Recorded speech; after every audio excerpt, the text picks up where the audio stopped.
your eyes. Open your eyes. My eyes are open, Open Dave. your eyes. And if you don't like it, get the f*** out. Really?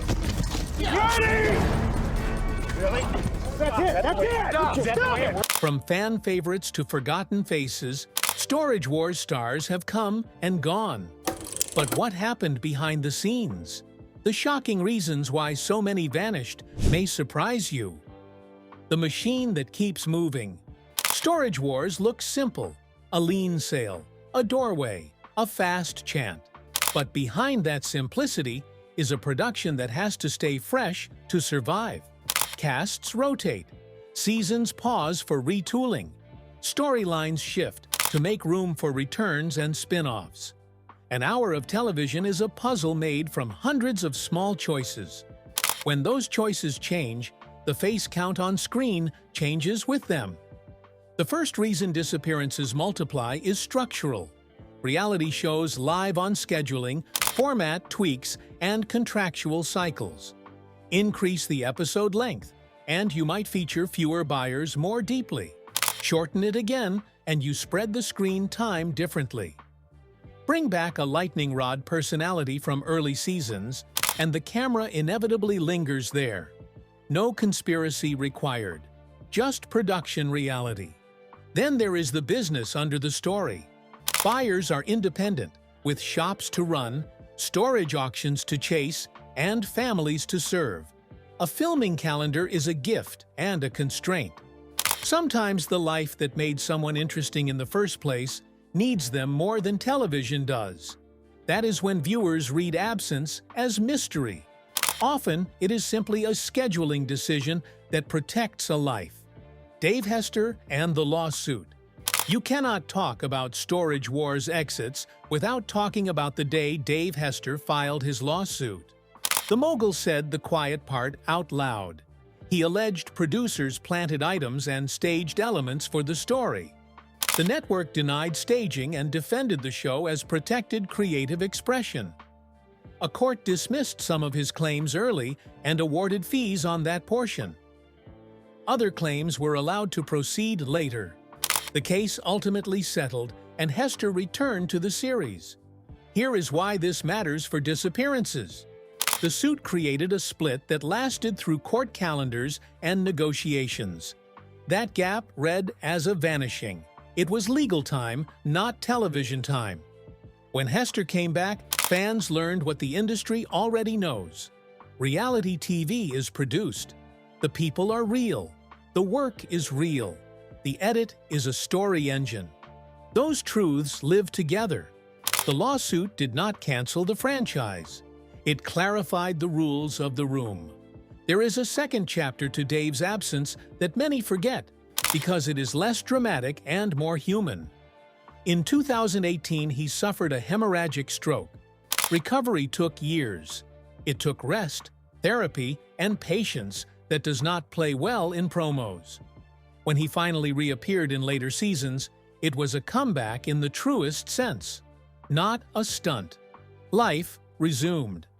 The real reason Dave disappeared was a mix of courtrooms and hospital corridors. The return was a choice to keep bidding anyway. Barry Weiss and the cost of charisma. Barry Weiss had something you cannot coach. He turned silence into a joke and junk into a story. When he left after season 4, it was a choice that felt like an ending and a beginning. He pursued a spin-off, wandered Americana, and left his legend intact. Then came the day a motorcycle crash changed everything. Serious injuries, multiple surgeries, months of careful recovery. Fans called it a disappearance because the show could not tell the whole medical saga. Later, Barry returned in guest arcs and then as a familiar face for selected seasons. He skipped others. That rhythm is the real reason. Choice, then fate, then healing, then taste. The man who loved to roll up to a locker in a cool car also learned when to park it. Not every quiet season hides a secret. Some hide a repaired rib cage, a recalibrated life, and a decision to do work that feels fun again. Brandy Passante and Jared Schultz, and the end of a TV duo. For a long time, the show cut the couple's banter into a heartbeat. Brandy and Jared were a team on camera and in business, but their relationship ended quietly in 2018. Viewers did not find out until 2021, when the show returned and the split appeared in the story.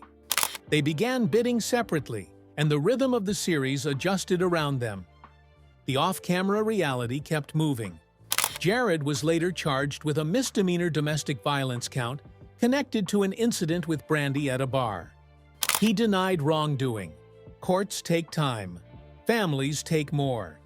He stayed off recent seasons. Brandy stayed and rebuilt on camera while building off camera too. The disappearance of the duo was not a plot twist waiting to be revealed. It was a relationship ending before the story could catch up. Television can slow that truth, but it cannot erase it. There is a quieter piece here that matters. Brandy has spoken about finding her own voice after years of being half of a pair. That kind of growth is the opposite of vanishing. It sometimes requires stepping back between seasons, choosing projects with intention, and letting the shop, or the kids or health, set the pace. It feels like an absence from the couch. It feels like agency in real life. Daryl Sheets, Brandon Sheets. Daryl Sheets, the gambler, stayed a fixture through many cycles. He also faced a real health scare, suffering a heart attack that forced rest and rehab. He returned with gratitude and with the perspective that comes from staring down a harder opponent than a rival bidder. When he is not in an episode, the reason is usually practical. A schedule conflict, a business commitment, a body that knows its limits. Brandon Sheets was the companion storyline fans rooted for. He learned the ropes beside his father, cracked jokes, and grew up on camera. Then he was gone after season 9. There was no dramatic exit scene. The explanation that circulated was the least Hollywood answer possible. Budget. The show kept Daryl and cut Brandon, and Brandon pivoted to a new career outside television. Viewers called it a disappearance. Brandon called it a move. Sometimes the most authentic answer is a spreadsheet. Mary Padian and choosing craft. Mary Padian arrived with a refurbisher's eye and a shopkeeper's patience. Mary's finds turned trash into treasures you could live with, not just flip. She held center space through multiple seasons, then began to appear as a guest before stepping out again. There is no scandal in that. Running a real business takes time and attention that television cannot always give. Shipping, repairs, vendor relationships, leases. The small stuff that keeps a creative enterprise alive is the dry kindling that makes a career fire. Mary's rhythm is a template for many TV craftsmen. Show up when the calendar and the shop agree. Sit out when the shop needs you. The disappearance is not a drop. It is a deliberate boundary around the work that pays the rent and feeds the soul. Fans who miss her on Tuesdays can still walk into the world she built the other 6 days. Renee and Casey, Gunter, and The Shape of Grief. Renee and Casey Najoda worked as a unit. They also ran a brick-and-mortar that had to survive the modern retail gauntlet. When their Poway shop closed in 2021, viewers saw fewer shots of crowded aisles and haul days.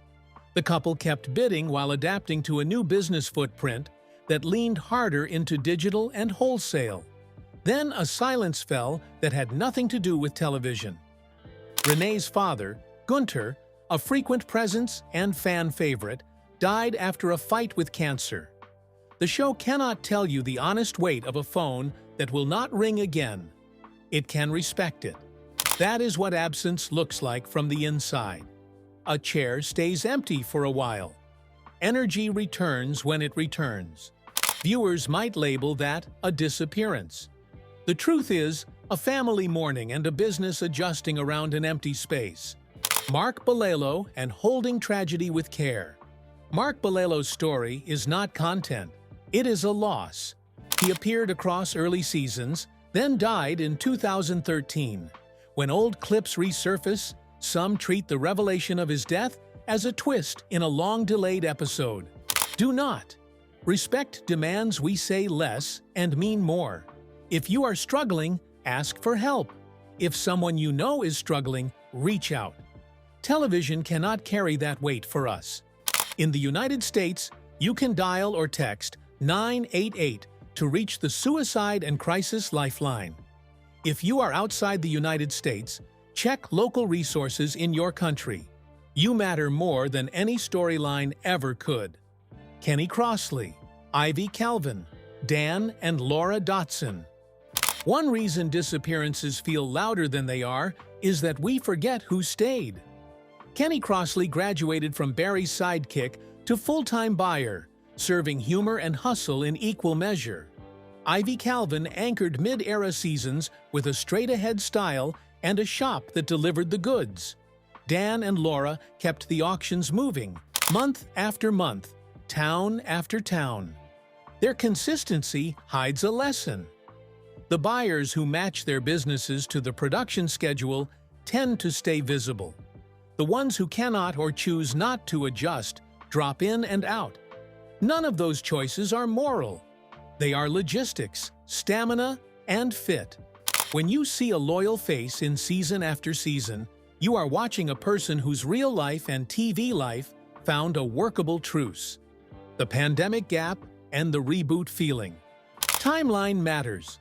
The show hit a long pause around 2019 and 2020, returning in 2021 as the world tried to stand up straight again. That gap exaggerated the feeling of disappearance. People changed jobs. Shops closed or moved.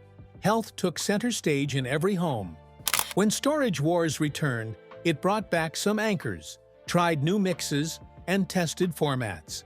If a season ran longer at night, episodes sometimes went deeper on a smaller circle. If a season ran shorter, it spread the love. Either way, someone you expected to see was not there every week. This is the simplest reason of all and the easiest to forget. Cast rotation is not a failure. It is design. Reboots bring nostalgia, which often means bringing back older names. Nostalgia pushes some newer names out of focus. Then the pendulum swings again. If you marathon the series, that movement looks like a pattern you can draw. If you watch week to week, it feels like a magic trick where people appear and disappear. It is edited at scale. The anatomy of a reality contract. We cannot see the exact numbers, but we can talk about the typical ingredients in unscripted talent agreements. There is usually a day rate or per episode fee. There are often exclusivity windows, publicity commitments, and approval rights for certain activities. There can be non-compete clauses for auction-related programming during and sometimes after your term. When a show retools, budgets shift. A producer might consolidate storylines, reduce the number of featured buyers, and lean harder on a few proven anchors. For a buyer, the calculation is personal. Does the fee justify lost auction days? Does the exposure convert to sales? Does the schedule allow your kids to see you at dinner? Those answers change over time. A contract that made sense at 32 may not make sense at 42. The day a buyer decides to say no to a renewal is the same day the audience sees a disappearance. On paper, it is a line item. On screen, it is a void where a voice used to be. Line between real and TV reel. We need to address the question that drives so many comments. Which parts are real? The money is real. The risks are real. The auctions are real. The edit is a story. Producers are allowed to compress, composite, and polish. They can film pickups where buyers describe decisions more cleanly. They can shoot appraisals that explain a find in tighter terms than the parking lot allowed. The lawsuit years ago raised allegations of items being placed. The network denied staging. Courts handled claims. The show kept moving.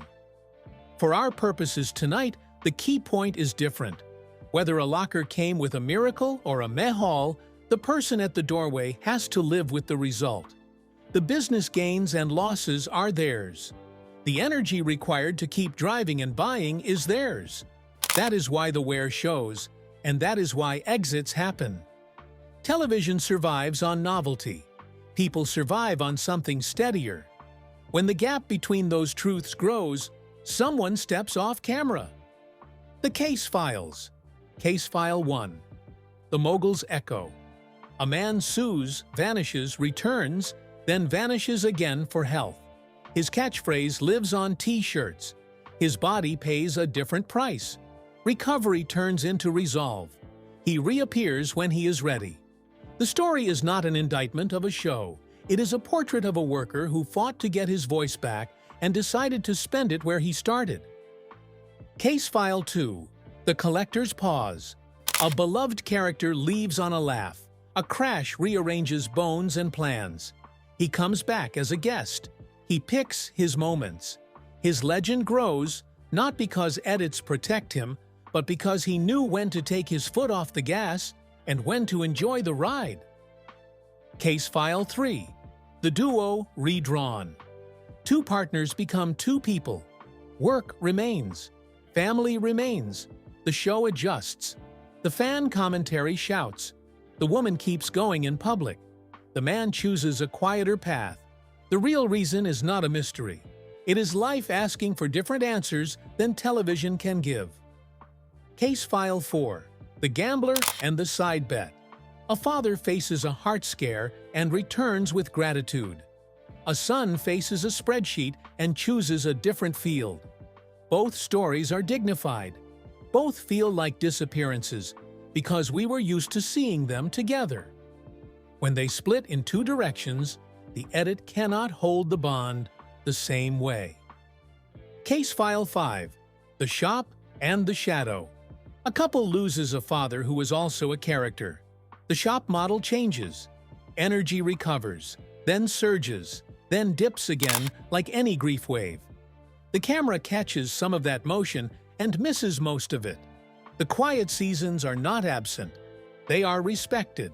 Our brains like neat arcs. We want a reason we can brand. Fired, staged, scandal. Those words give closure fast. The truth gives something better and slower. Context.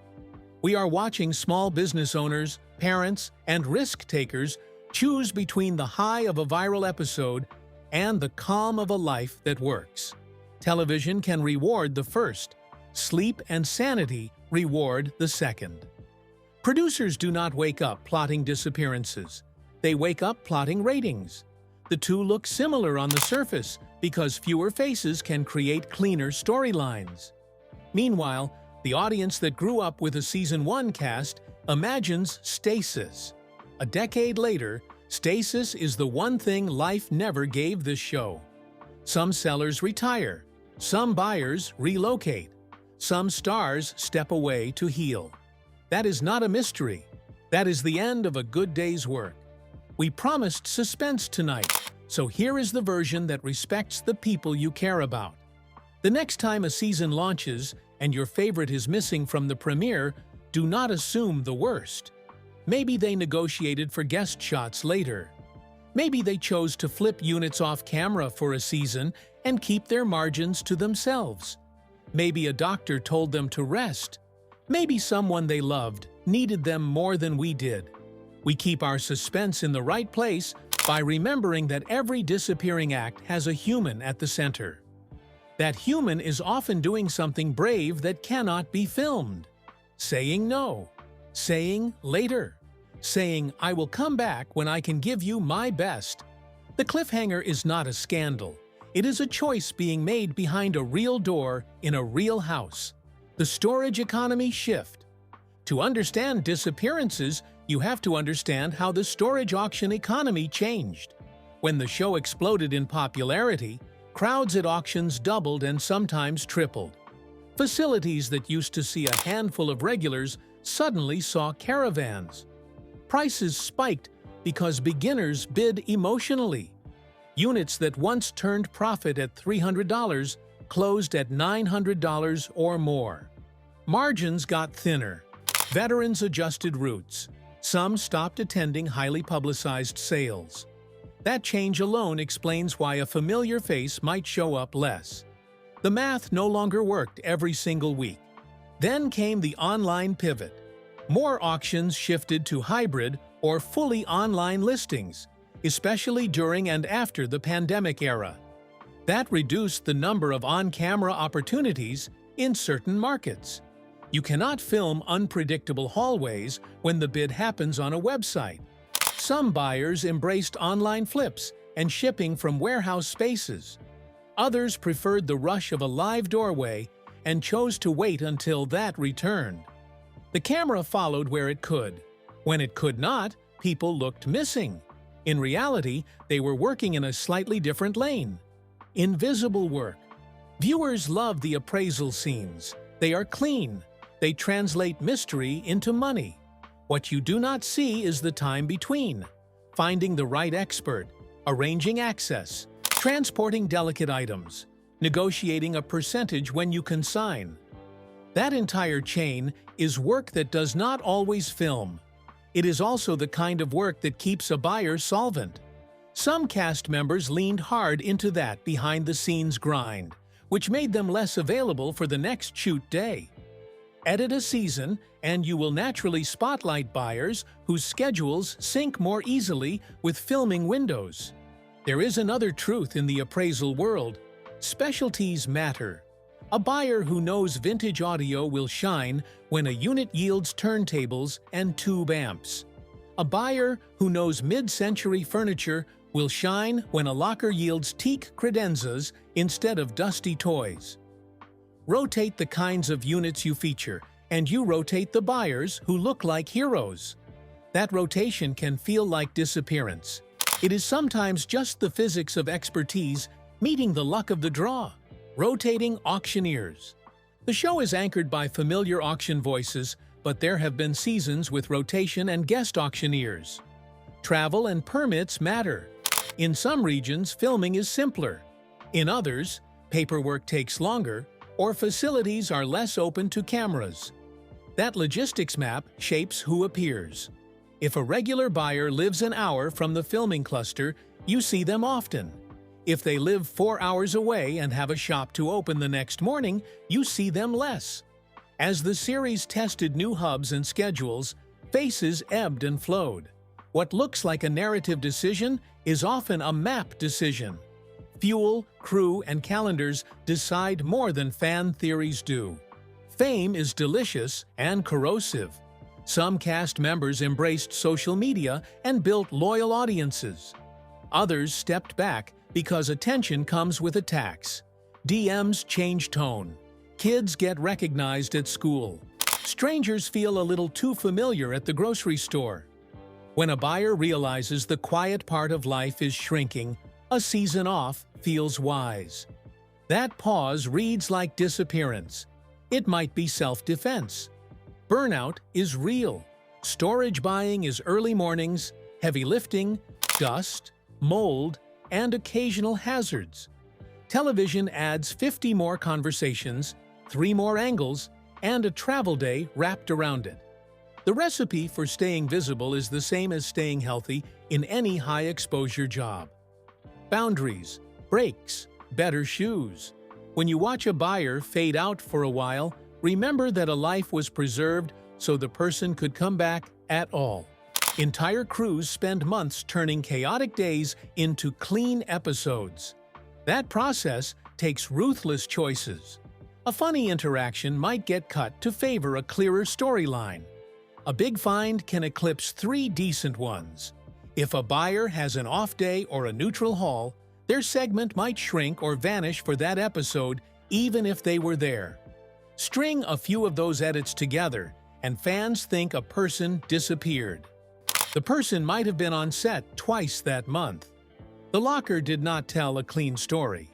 The episode did. Editing also smooths messy timelines. An appraisal you see at minute 14 could have been filmed days later. A buyer who appears to bounce from auction to auction in back-to-back scenes might have filmed those scenes weeks apart. The result is entertaining television. It is not a reliable timestamp for who is active and who is absent in real time. Knowing that helps you hold the story without inventing a secret. Let us widen the circle and acknowledge a few faces whose rotations were quieter. Nabila Hanis. Early seasons introduced a savvy buyer who was already known in storage circles for a high-profile unit years before the show existed. She appeared selectively, never positioned as a constant regular. In a business-first career, that choice makes sense. Appear when it serves the brand. Skip when it does not. Fans miss her edge and her eye, which proves scarcity can build a legend. Justin Bryant. Introduced as a rookie, he brought a younger energy to a seasoned cast. After a burst of episodes, he faded from view. The reason was not headlined with drama. As with many aspiring pros, the long-term grind either clicks or it does not. Sometimes the better path is off-camera in a related field or back in school. The absence here is likely a pivot that works better in real life than it does as a talking point. Emily Wares. A real auctioneer stepped in during later seasons and gave the chant a different music. Her rotation added freshness and represented the real auction world beyond one couple, then shifted back when schedules and formats changed. Rotation is not a demotion. It is often seasonal mechanics. She remains a proof point that the auction ring belongs to anyone who can work it. Ivy Calvin's crew. Ivy stayed steady, and over time we saw more of his sons and shop team. When the team features more, Ivy can sometimes step back without losing presence. That is an intentional way to share the load and build continuity in a family business. If a season shows less Ivy for a stretch, it might show more of his shop. Presence has many forms. These quieter arcs remind us that a long-running series is a living document. Some biographies are written in bold letters. Some are footnotes that matter deeply to the people who lived them. Think like a producer for a minute. You have 10 episodes. You need different flavors. A rivalry episode. A hearts and minds episode. A comedy episode where search yields serendipity. A big score episode that reruns well. If you place the same buyers in all 4, you dilute the contrast. If you rotate buyers to match the flavor, you protect the show's variety. Over a season that looks like some faces stepping back, while others surge forward. Over a decade, it looks like disappearance. It is really curated. There is also the chemistry factor. Pair certain buyers, and the vibe is tense. Pair others, and the vibe is playful. Variety helps the edit breathe. When you love a particular duo, and they are not together for a season, there may be a dozen reasons. Business, travel, health, or simply a fresh pairing serving the season's arc. That is not manipulation, it is programming. The audience is wide. A season must be too. The logistics you never see. A single filming day is a small miracle of permits, insurance, union rules, sun angle, and parking. A facility might say yes to filming at 9 a.m. and no at noon because tenants are arriving. A truck might break down with a hero item 2 miles from the appraisal shop. A family emergency can pull a buyer off set with one text. Episodes are assembled from thousands of moving parts like these.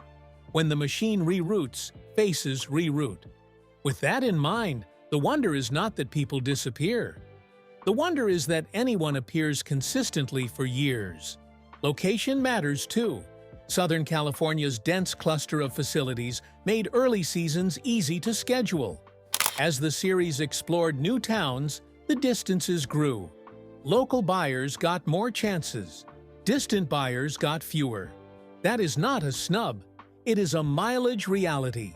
When a season lives in a geography that is not your backyard, you naturally show up less often. Storage units look harmless. They are not. Glass hides under blankets. Metal edges wait under cardboard. Mold lives in fabric. A wrong lift injures a back. A heavy safe cracks a finger. People do this job because they like risk and reward, but a long career means the body has a vote. If a buyer looks thin for a season, it could be a nagging injury instead of a dramatic exit. Health stories do not belong to us. Respecting that means allowing the dull answer to be the true answer. There is also the less visible risk: inventory risk, rent risk, cash flow risk, when 3 units in a row are duds. Those risks breed caution and smart pauses. It is better to step away for a quarter than to dig a hole because a camera is rolling. Buyers who last learn that lesson early and relearn it often. Act 25. How survivors adapted. The faces that remain over many seasons share habits. They recalibrate auctions. When prices rise at filmed sales, they hunt unfilmed ones. When the caravan doubles, they slip to weekday morning sales in less glamorous zip codes. They trade spectacle for margins. They diversify. Shops add online. Online adds live pop-ups. Pop-ups add private pick buying by appointment. A single lane is brittle. 2 or 3 lanes bend instead of breaking. They set boundaries. A show asks for time and persona. A family asks for presence. The buyers who eat well for years choose days off, guard sleep, and say no to a few fun ideas so they can say yes to the right ones. They tell their own story. When fans cannot find someone on cable, they find them on social channels, sharing hauls, rebuilds, and auctions without the time pressure. That choice keeps their names in circulation without committing to a full season. If you want to predict who will still be around later, look for these traits. They are not glamorous. They are how adults outlast a trend. You shape casting more than you think. When you watch and rewatch episodes that feature patience and craft, you teach networks that those beats perform. When you only clip the loudest moments, you teach networks to chase conflict. If a buyer re-enters and the response is generous, the door stays open. If a buyer takes time off and returns to a flood of "Why are you back?" producers hear that too. Being a good fan does not mean ignoring hard truths. It means holding them with proportion. A lawsuit can be discussed without turning everyone into a villain. A charge can be reported without deciding guilt in a comment thread. Health can be acknowledged without demanding details. That version of fandom is rare. It is also the one most likely to keep your favorites healthy enough to keep making things you love. Here is a toolkit for reading the tea leaves. Watch the anniversary rhythm. Long-running shows like celebratory episodes. Round number seasons and notable milestones invite cameo returns. If a familiar face is quiet, an anniversary is a good time to expect a guest shot. Follow the geography. If you notice a season trailer featuring your favorite buyer's hometown, odds improve. If the filming cluster moves far away, assume you will see less until the show swings back. Pay attention to spin-offs and side projects. A buyer launching a new shop or media project may sit out a season to focus. The next season often features a re-entry that cross-promotes the fresh work. Trust health and family first. If you hear a buyer took a hard hit or lost someone close, do not expect a fast return. Do not read a slow one as drama. Healing and grieving set their own calendars. Use these signals to anticipate appearances without inventing stress for the people you enjoy. The real reason so many Storage Wars stars disappeared is not a single scandal. It is the sum of ordinary pressures on people doing extraordinary work in public. Legal fights pause careers. Health demands silence. Budgets prune casts. Format shifts change who fits. Shops and families need a leader more than a new tagline. Grief redraws maps. The longer a series survives, the more it will sweep through those seasons of life with every person it touches. When a favorite reappears, it is rarely because a mystery got solved. It is because a life rebalanced enough to allow the cameras back in. That is good news. it means this story is not a closed door. It is a hallway where lights turn on and off as people move through rooms you cannot always see. Like and subscribe, share with another fan, and comment on the cast member you miss most and why. Your story helps us choose the next deep dive together next week, please.